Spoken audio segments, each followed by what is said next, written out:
ตำรวจไทยบุกกวดค้นสั่งสินค้าพบสินค้าปลอมหลายรายการรวมมูลค่าหลายกว่า50ล้านบาท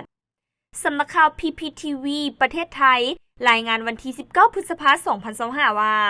ตำรวจสอบสวนกลางโดยกองปราบปรามการกระทำผิดเกี่ยวกับอาชญากรรมทางเศรษฐกิจพร้อมเจ้าหน้าที่กรมทรัพย์สินทางปัญญากระทรวงพาณิชย์และตัวแทนผู้ปกป้องสิทธิทรัพย์สินทางปัญญาของแบรนด์สินค้า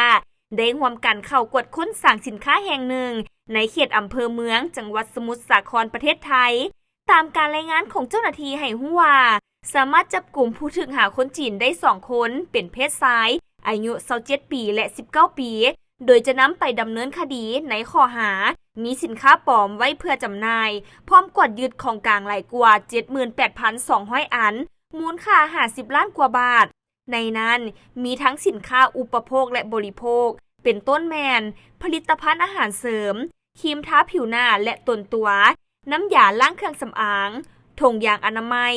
เซรั่มเครื่องสำอางสินค้าอิเล็กทรอนิกส์กระเป๋าแบรนด์เนมและอีกหลายรายการ